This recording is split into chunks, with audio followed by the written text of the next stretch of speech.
Welcome students.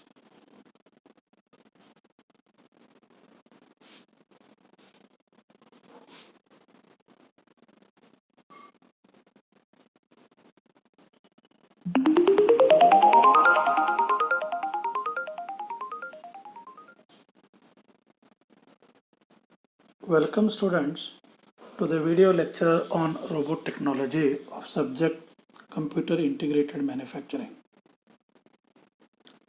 The word robot is basically coined by a Czech novelist called Karle Čapek. He wrote a play in which there was a machine which behaves like a human being. So from there onwards, the word robot has been used. So basically, with the advancement in automobile manufacturing, the robots have been developed to produce the goods continuously. So, an industrial robot is defined in different ways, but the best way or the one which is acceptable definition of the robot is given by Robot Institute of America. It defines the industrial robot as a programmable, multifunctional manipulator designed to move material, parts, tools, and specified devices through variable programmed motions for the performance of variety of tasks. So it means, as per its definition, the robot is a manipulator, so which able to do different works. So let's see that what do you mean by this manipulator. If you look at the any robot, we find some links in this one and some joints are there. These are arranged in a similar fashion as that of a human arm. How we have a shoulder, how we have an elbow, how we have a wrist. In similar way, the components have been arranged in that one. So this arranged mechanism, we call it as a manipulator. The manipulator of the robot behaves and works like a human arm. As we have two set of things in our body. So one we have a shoulder joint and we have an elbow joint with which we can do the work. It means we can move the arm, we can move the shoulder. But any kind of task, say let's say that picking of a glass or writing, we need to make use of our wrist and the fingers. In the similar way, the manipulators also having two kinds of configurations. The one we call it as a body and arm configuration, another one is wrist configuration. To end of the wrist, some tools are been attached, those we call them as a gripper and tools.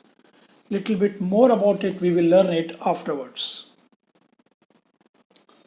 These are the few configurations of manipulator. The simplest one is the cylindrical body arm assembly, Cartesian coordinate system, polar coordinate system, jointed arm body system. The simplest one is the Cartesian coordinate, where my robot can able to move in three linear directions, x, y and z directions. For working purpose, we require sometimes the rotational motion also, because getting all the motions in linear way is a difficult one. So it leads to the development of a configuration, that is polar coordinate system, wherein we have two rotations and one linear motion. In case of cylinder, we have what we call two linear motions, that is one is up and down, one is right and left, the third one is rotation. The most flexible configuration of the robot is the jointed arm, body and arm assembly. So where you can see that one, there are three different rotational joints have been arranged here to make the robot behave like a human being. So this is a classification of configuration of the robots based on their arrangements. So this is a picture of a wrist. If you look at your own wrist, you can move the wrist in three directions. One, you can roll the wrist, you can move the wrist up and down, that one we call it as a pitch. You can twist your wrist, that one we call it as a yaw. So basically these three movements, that is pitch, roll and yaw, are helpful in picking up of the objects. It means orientation. Orientation is decided by the wrist components, whereas the position is decided by the arm and body configuration. So the combination of arm and body composition, arm and body configuration gives me the position. Wrist will give me the orientation to do the work. For example, if I wanted to paint a particular box, where to take the painting gun to the point is done by the arm and body configuration. Which side of the box is to be painted, that is decided by the what you call twist of the your arm. So you may require to paint right side wall or left side wall. This can be arranged by these movements like pitch, yaw and roll. So here is a small example which will showing you how this link and joints have been arranged here. So look at the table. So just articulated polar, scar, Cartesian coordinates.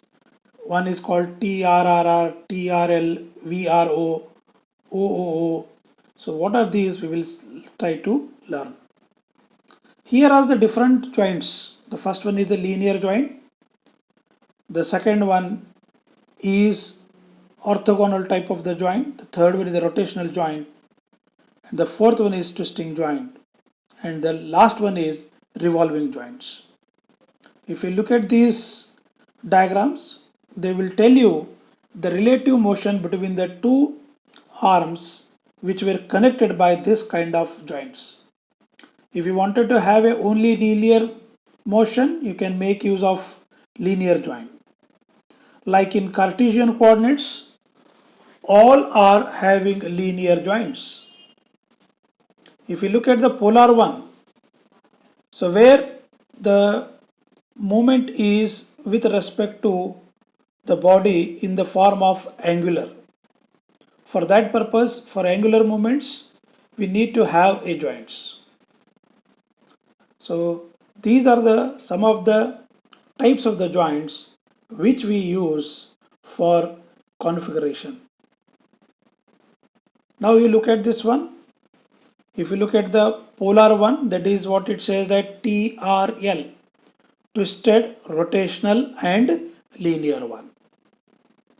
Articulated, if you see, it says TRR, twisted, revolutionary, revolving and revolving. In this way, different combinations of the joints can give me different configurations.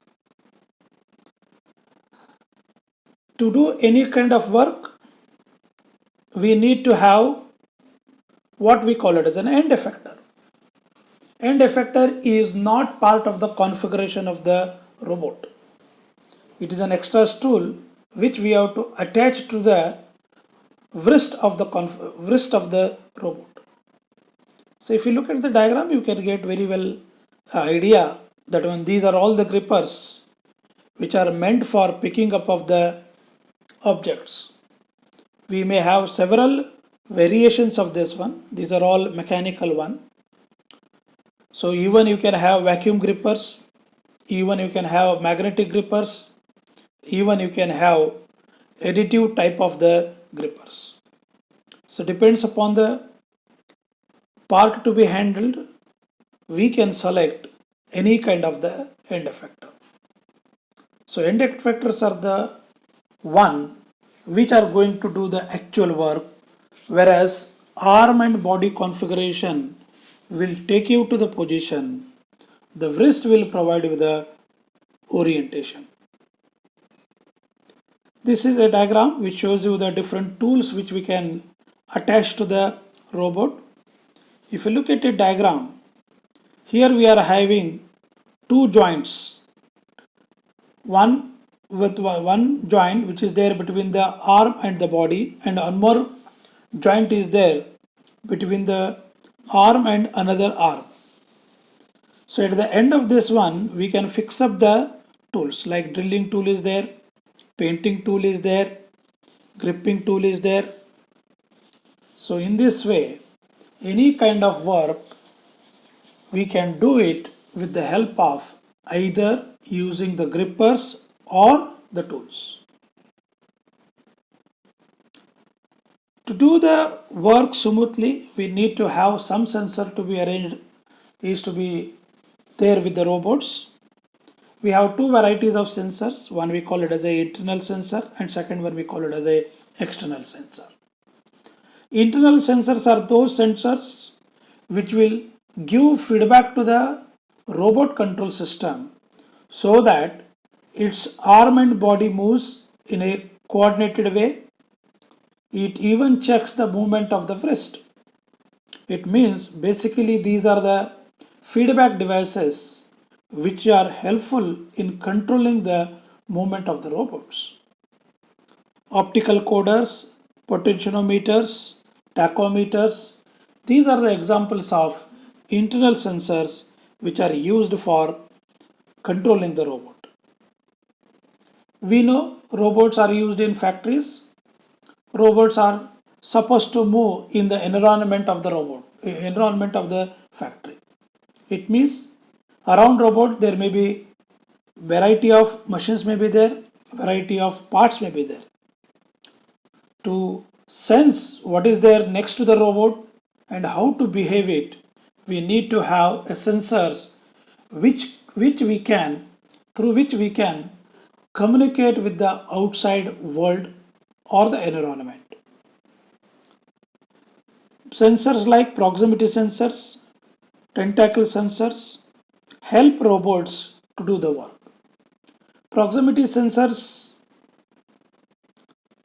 are the one which will tell about if any particular object is near the robot or not. Even you might have seen nowadays the toys are also provided with the proximity sensor. If you use the toy, if you put the toy on work, it moves in the room. Whenever a obstacle comes, like a table or wall, so quickly it will turn around and again it starts moving. So this is what we call it as a proximity sensor. It senses any object near the robot.